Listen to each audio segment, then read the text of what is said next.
ओम शांति। ओम शांति। आज की तारीख है 29 जून 2023। साकार महावाक्य। बाबा कहते, मीठे बच्चे, ईश्वरीय बचपन को भूल, ऊंचे ते ऊंचा वर्षा गवा नहीं देना। ईश्वरीय बचपन को भूल, ऊंचे ते ऊंचा वर्षा गवा नहीं देना। फुल पास होंगे तो सूर्यवंशी घराने में राज्य मिलेगा। फुल पास होंगे तो सूर्यवंशी घराने में राज्य मिलेगा। तो बचपन कौन सा नहीं भूलना। अगर भूल गए तो वर्षा हो गया, और अगर फुल पास होंगे तो ईश्वरीय खजाना जो है वो सूर्यवंशी घराने में जाएगा। माना जिसने ईश्वरीय खजाना पाया, ईश्वरीय जन्म नहीं भूला, बचपन नहीं भूला, तो जाके वो सूर्यवंशी घराने में जन्म लेगा। समझा? जिसने अपना ईश्वरीय जन्म भूला, ईश्वरीय बचपन भूला, वो सूर्यवंशी घराने में नहीं जा सकता। फुल पास होने के लिए इसीलिए बाबा ने कहा अपना ईश्वरीय बचपन भूलना नहीं। इसलिए विशेष पॉइंट जिस पर ध्यान देने की जरूरत है वो है ईश्वरीय बचपन। माना जब ईश्वर के बने तो आपके भाव स्वभाव, जब आपने बाबा को पहचाना, क्या फील करते थे, उसको भूलना नहीं। सिखाया जाता बचपन के दिन भुला ना देना, माना वो गीत भूलना नहीं। जब आप बाबा के बने कि आप सर्वगुण संपन्न थे, कैसे थे और कैसे बाबा ने अपनाया। धीरे धीरे हम अपने आप को बहुत बुद्धिमान समझने लगते हैं। ऐसा समझने लगते कि हमसे ज़्यादा बुद्धि किसी में नहीं है, और वहीं से ही सब गड़बड़ शुरू हो जाती है। इसीलिए कहा फुल पास होंगे तो सूर्यवंशी घराने में जाएंगे। इसलिए ईश्वरीय बचपन भूलना नहीं। बाबा कहते, मीठे बच्चे, ईश्वरीय बचपन को भूल, ऊंचे ते ऊंचा वर्षा गवा नहीं देना। अगर उसे भूले वर्षा गवा दोगे। फुल पास होंगे तो सूर्यवंशी घराने में राज्य मिलेगा। फुल पास होने पर, और ईश्वरीय बचपन भूलने पर कुछ नहीं मिलेगा। बचपन भूलता है, वर्षा गवाते हैं, तो फुल पास नहीं होते, तो फिर सूर्यवंशी घराने में राज्य नहीं मिलेगा। तो ये बात याद रखनी है कि अभी हमारा जन्म कहाँ हुआ है, हम कौन हैं, क्या बनने आए हैं, किसी लिए बने हैं। दुनिया में भी मनुष्य जीवन जी रहे हैं। आप भी मनुष्य की तरह जीवन जीना चाहते हैं या ईश्वरीय जीवन जीना चाहते हैं? निश्चय आपको करना है। वचन भी अपने साथ स्वयं को देना, प्रतिज्ञा भी स्वयं ही स्वयं को करनी, क्योंकि जो प्राप्ति होगी वो भी स्वयं को ही होगी। कोई दूसरा आपकी जगह प्राप्ति नहीं करेगा। इसलिए ईश्वरीय बचपन को भूल, ऊंचे ते ऊंचा वर्षा गवा नहीं देना। फुल पास होंगे तो सूर्यवंशी घराने में राज्य मिलेगा। आज का प्रश्न, सत्युग और त्रेता में किसी भी आत्मा को अपने कर्म नहीं कूटने पड़ते, क्यों? सत्युग और त्रेता में किसी भी आत्मा को अपने कर्म कूटने नहीं पड़ते। है ना, मेरा कर्म ही ऐसा है, मेरे भाग्य में ये लिखा है, मेरे साथ ऐसा ही होना है, मैंने बहुत अच्छा किया फिर भी मेरे साथ ऐसा होता है। ये कर्म कूटना होता है ना।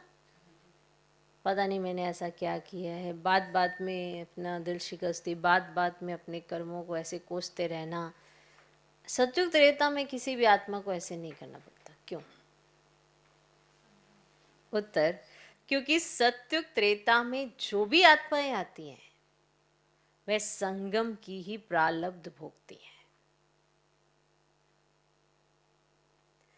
क्योंकि सत्युग त्रेता में जो भी आत्माएं आती हैं वह संगम की ही प्रारब्ध भोगती हैं। उन्होंने संगम पर बाप द्वारा ऐसे कर्म सीखे हैं तो 21 जन्म तक उन्हें कोई कर्म कूटना ना पड़े।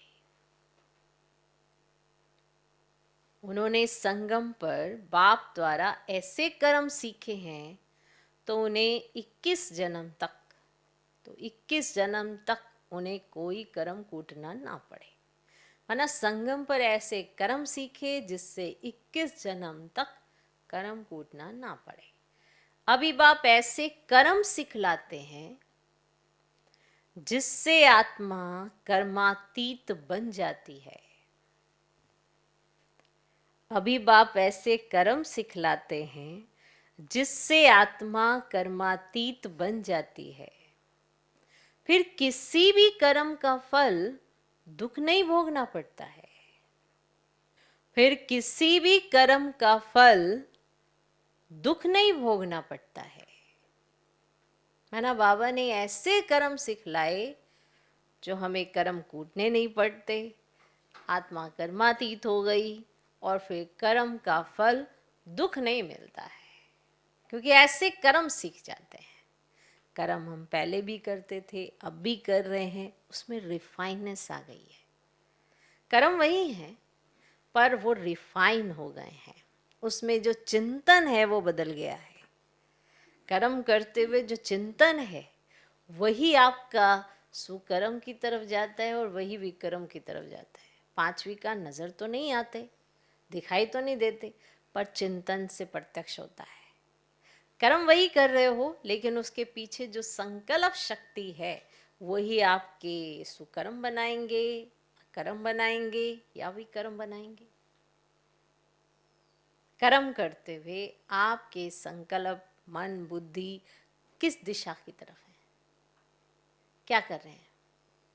बाप के साथ हैं तो सुकर्म हो जाएंगे, श्रेष्ठ कर्म हो जाएंगे।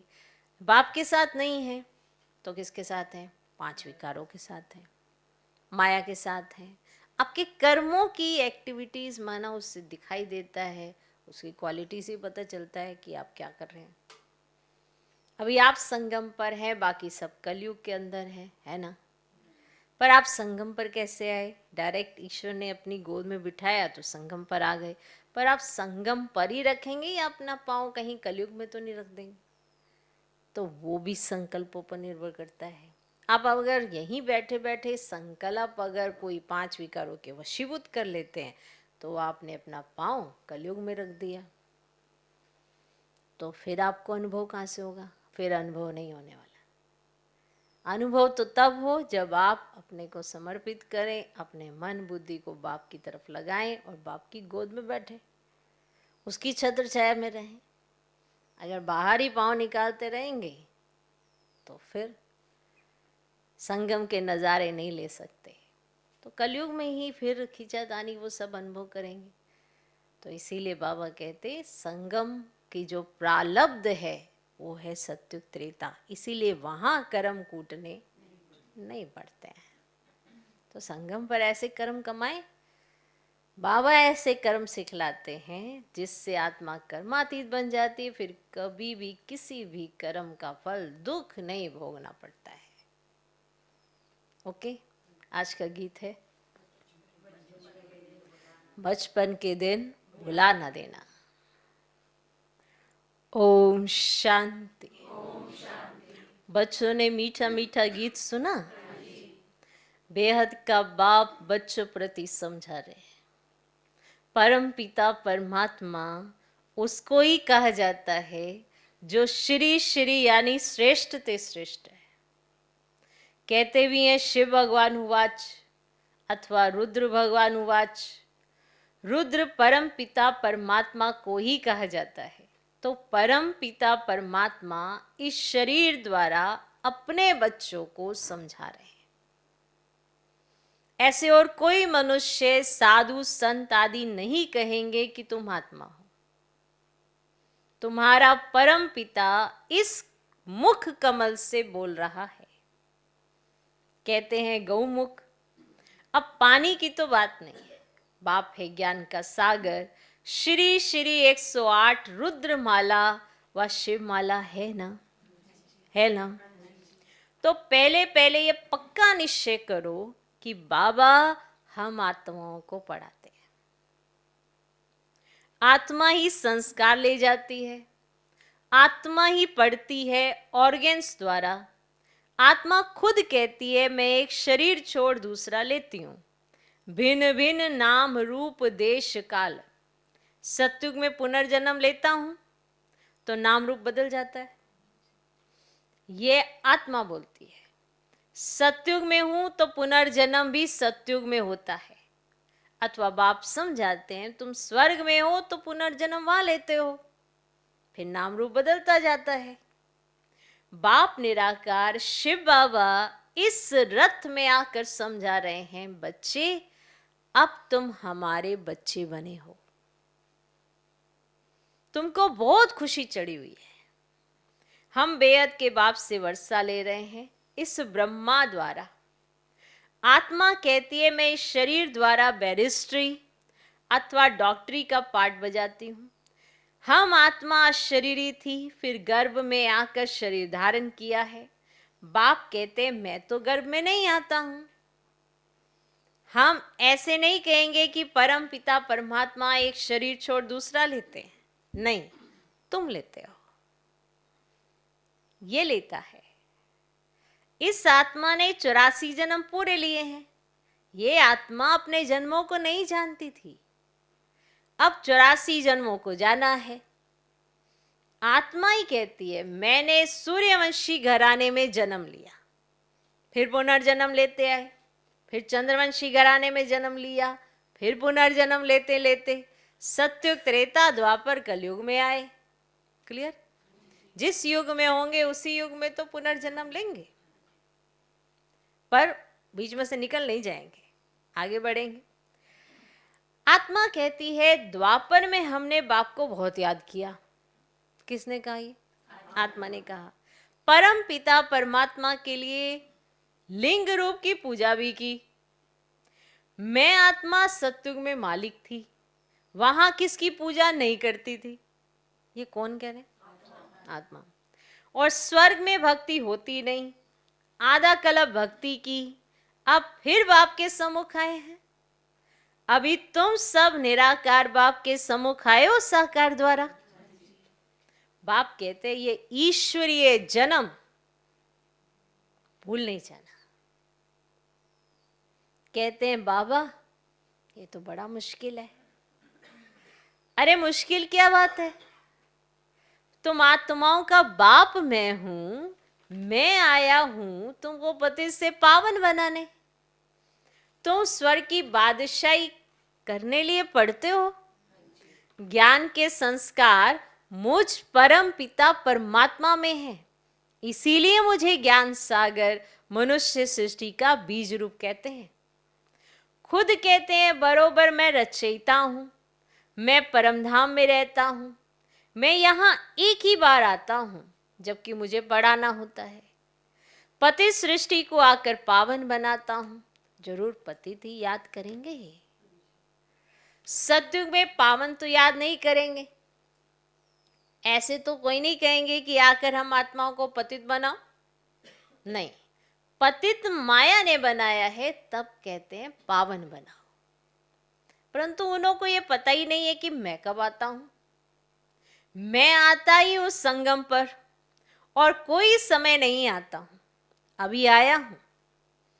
तुम मीठे बच्चों ने हमारी गोद ली है।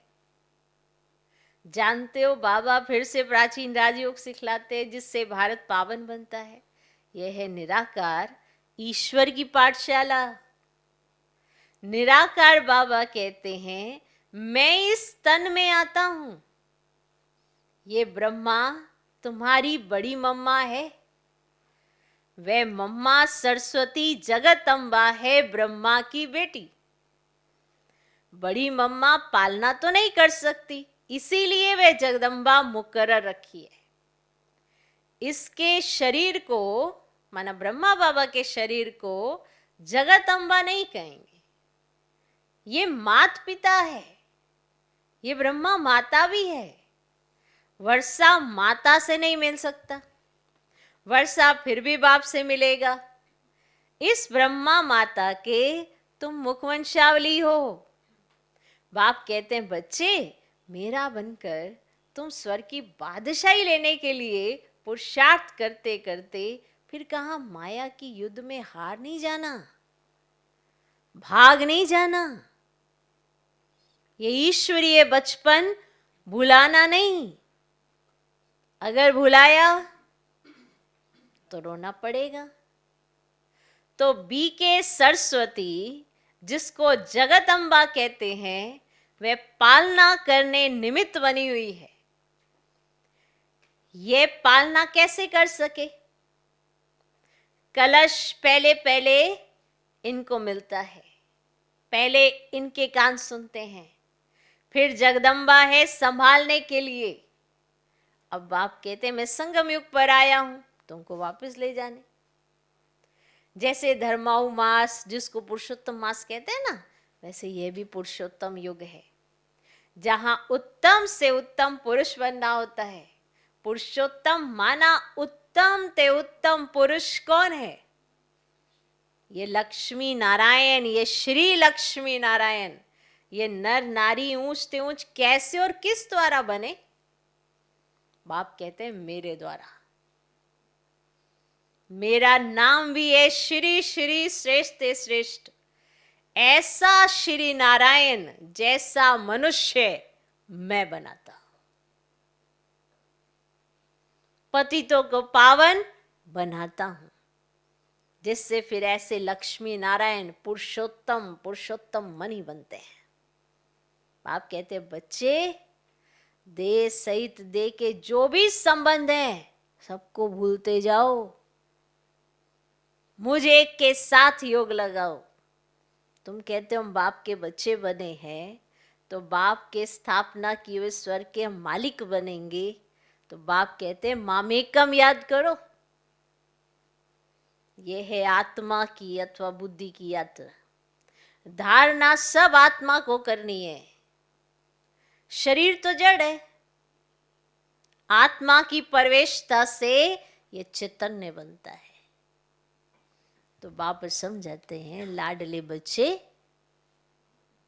लाडले बच्चे, ये याद की मंजिल बड़ी लंबी है। तीर्थों पर तो मनुष्य चक्र लगाकर लौट आते हैं, तीर्थों पर तो कभी विकार में नहीं जाते हैं। क्रोध लोभ आदि हो जाए परंतु पवित्र जुड़ रहेंगे। फिर घर में लौट आते तो अपवित्र बन पड़ते हैं। इस समय सबकी आत्मा भी जुटी तो शरीर भी जुटे हैं। लक्ष्मी नारायण की राजधानी से लेकर जो भी आत्माएं आती गई हैं, इस समय सब पतित है। सतयुग में बेहद का सुख शांति पवित्रता रहती है, और कलयुग में तीनों ही नहीं है। घर घर में दुख शांति है। कोई कोई घर में तो इतनी अशांति होती है जैसे नरक। आपस में बहुत लड़ते झगड़ते रहते हैं। तो बाप कहते हैं ये बचपन भुलाना नहीं। अगर भूले तो ऊंचे ते ऊंचे वर्षा गवा देंगे। भूला दिया फारकती दे दी तो अधम गति को पाएंगे। भुला दिया फारकती दे दी तो अधम गति को पाएंगे। अगर श्रीमत पर चलेंगे तो श्रेष्ठ श्री लक्ष्मी नारायण बनेंगे। फिर त्रेता में 2 कला कम हो गई, इसीलिए उनको क्षत्रियपन की निशानी दे दी। ऐसे नहीं वहां कोई राम रावण की लड़ाई लगी, जो माया पर जीत पहनते हुए देवता वर्ण में जाते हैं। पूरे मार्क्स है ना 100। सूर्यवंशी नंबर 1 जो गद्दी पर बैठेंगे। थोड़े कम मार्क्स होंगे तो सेकंड नंबर, 33% मार्क्स के नीचे आ जाते हैं तो राज्य पीछे निकलता है। तो सूर्यवंशी का पूरा और फिर चंद्रवंशी का चलता है, और सूर्यवंशी फिर चंद्रवंशी बन जाते हैं। और सूर्यवंशी राजधानी पास्ट हो गई तो ड्रामा को भी तो समझना है। और सत्यों के बाद त्रेता, और सत्व प्रदान से सत्व हो जाते हैं तो खाद पड़ सी जाती है। तो पहले गोल्डन, फिर सिल्वर, कॉपर, अब तुम्हारी आत्मा में खाद पड़ी हुई है। तो आत्मा की ज्योति उजाई हुई है, पत्थर बुद्धि बन पड़े। तो बाप फिर पारस बुद्धि बनाते हैं। तो कहते हैं हे आत्माएं, हे आत्माएं, चलते फिरते कोई भी कार्य करते बाप को याद करो। 8 घंटा तो पांडव गवर्नमेंट को मदद करो। अभी तुम आसुरी कुल से ईश्वरीय कुल में आए हो, तो फिर अगर आसुरी कुल में गए अथवा उनको याद किया तो विक्रम विनाश नहीं होंगे। मेहनत सारी इसी में है, नहीं तो अंत में बहुत रोना पछताना पड़ेगा। पापों का बोझा रह जाता है ना, तो फिर तुम्हारे लिए ट्रिब्यूनल बैठती है। जब पापों का बोझा सिर पर रह जाता है, फिर तुम्हारे लिए ट्रिब्यूनल बैठती है, साक्षात्कार कराते हैं, तुमने फलाने जन्म में यह किया। काशी कलवट में भी साक्षात्कार करा के सजा देते हैं, यहां भी साक्षात्कार कराए। धर्मराज कहेंगे, देखो बाप तुमको इस ब्रह्मा तन से पढ़ाता था, तुमको इतना सिखलाया, फिर भी तुमने ये पाप किए। ना सिर्फ इस जन्म के, परंतु जन्म जन्मांतर के पापों का साक्षात्कार कराएंगे। टाइम बहुत लगता है। जैसे कि बहुत जन्म सजा खा रहा हूं, फिर बहुत पछताएंगे, रोएंगे, परंतु वो क्या सकेगा। इसलिए पहले से बता देता हूं, फिर नहीं कहना बाबा आपने ऐसा क्यों किया। बाबा आपने, आपको बताया गया है कि क्या आपको करना चाहिए क्या नहीं करना चाहिए, फिर भी आप अगर वही कर्म करते हो और फिर अगर आपको दोबारा से दिखाया जाए तो कहे मुझे ऐसा कह दिया, मुझे ऐसा कह दिया। क्यों कह रहे हो भाई, तुमको पहले बड़े प्यार से समझाया था, बड़े अच्छे ढंग से समझाया था, ऐसा करने से ऐसा होता है, ऐसा करने से ऐसा होता है, इसका ऐसा बोझा चढ़ता है, इसका ऐसा बोझा चढ़ता है। पर नहीं, इग्नोर, ध्यान नहीं दिया।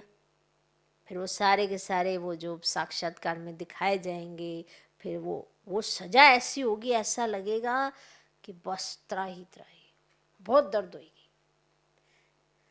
एक शरीर की दर्द होती है, एक आत्मा को दर्द होती है, जिसमें मना इतना भारी हो जाता है।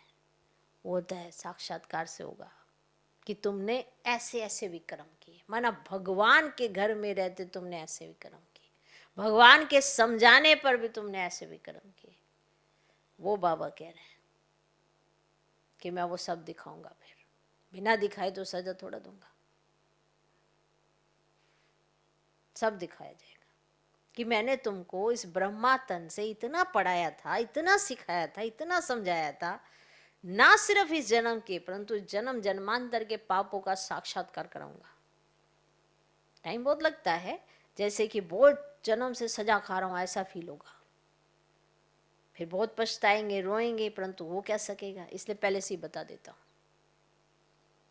नाम बदनाम किया तो बहुत सजा खानी पड़ेगी।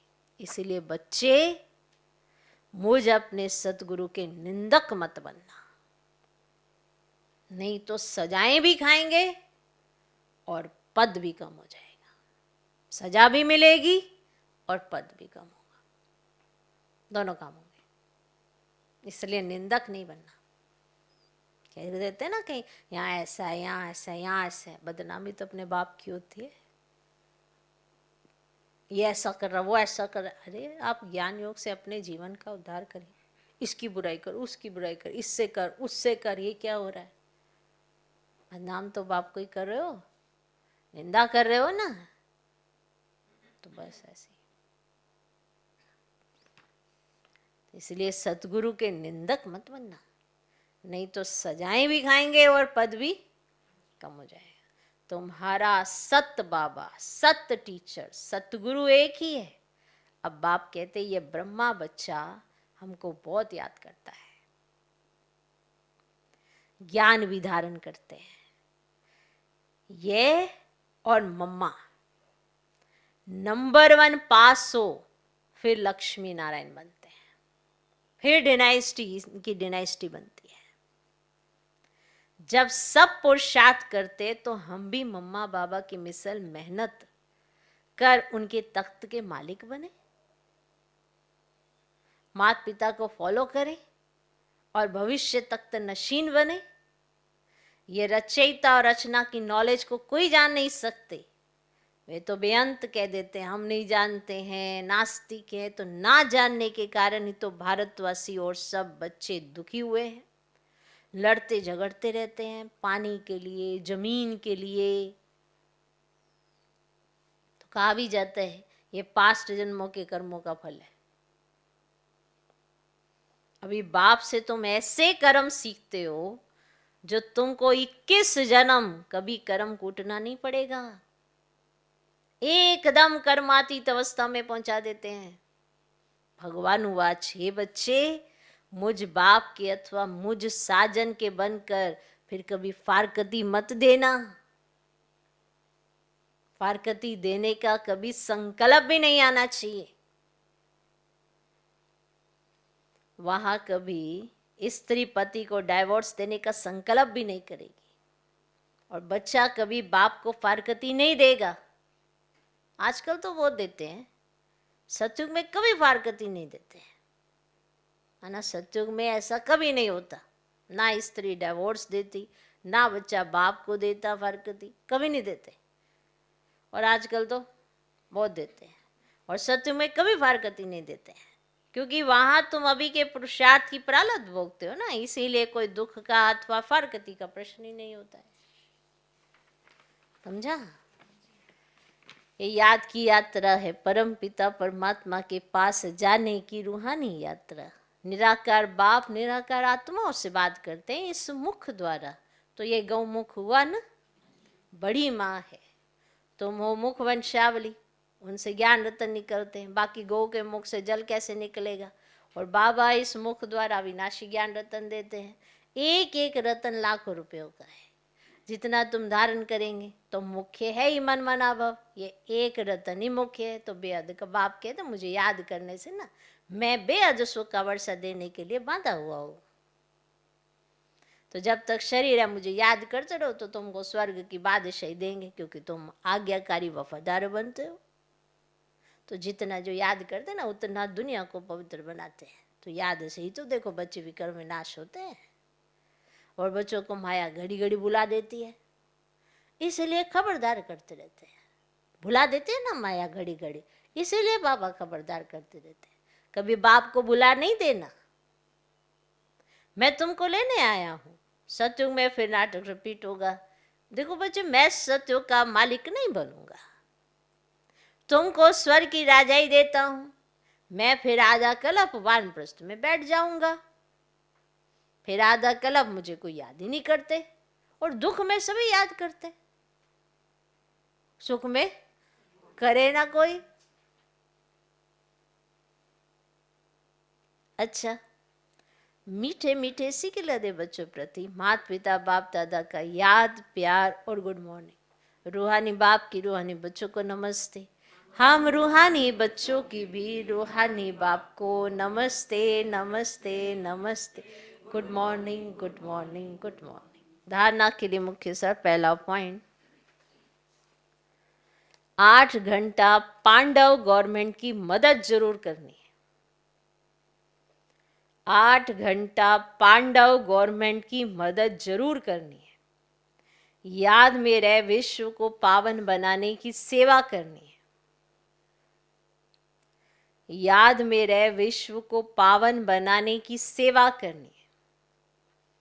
दूसरा पॉइंट, कभी कोई उल्टा कर्म करके सतगुरु की निंदा नहीं करानी है। कभी कोई उल्टा कर्म करके सतगुरु की निंदा नहीं करानी है। मम्मा बाबा जैसा पुरुषार्थ कर सूर्यवंशी राजाई लेने। मम्मा बाबा जैसा पुरुषार्थ कर सूर्यवंशी राजाई लेनी। कभी कोई उल्टा कर्म करके सतगुरु की निंदा नहीं करानी है। मम्मा बाबा जैसा पुरुषार्थ कर सूर्यवंशी राजाई लेनी। आज का वरदान, दिव्य बुद्धि के वाहन द्वारा तीनों लोकों की सैर करने वाले ज्ञान स्वरूप विद्यापति भव। दिव्य बुद्धि के वाहन द्वारा तीनों लोकों की सैर करने वाले ज्ञान स्वरूप विद्यापति भव। दिव्य बुद्धि अर्थात होली हंस बुद्धि। हंस अर्थात शीर और नीर को, मोती और पत्थर को पहचान मोती ग्रहण करने वाले, इसीलिए होली हंस संगम योगी ज्ञान स्वरूप विद्या देवी सरस्वती का वाहन है। आप सभी ज्ञान स्वरूप हो, इसीलिए विद्यापति या विद्या देवी हो। ये वाहन दिव्य बुद्धि की निशानी है। इस दिव्य बुद्धि के वाहन द्वारा आप तीनों लोकों का सैर करते हो। ये वाहन सभी वाहन से तीव्र गति वाला है। आज का स्लोगन, अपनी सर्व शक्तियों को अन्य आत्माओं के प्रति विल करना ही सर्वश्रेष्ठ सेवा है। अपनी सर्व शक्तियों को अन्य आत्माओं के प्रति विल करना ही सर्वश्रेष्ठ सेवा है। सर्वश्रेष्ठ सेवा, सर्व शक्तियों को अन्य आत्माओं के प्रति, माना देने की भावना, करने की भावना, दातापन की भावना अगर है तो सहयोग पूरा देंगे, सर्व शक्तियों का सहयोग देंगे, साथी बनेंगे, दूसरों की सेवा करेंगे, और ऐसी सेवा श्रेष्ठ सेवा गाई जाती है। तो इसलिए कहा कि अपनी सर्व शक्तियों को अन्य आत्माओं के प्रति विल करना, माना सहयोग करना, उनको मदद करना, देना, यही सर्वश्रेष्ठ सेवा है। ओम शांति।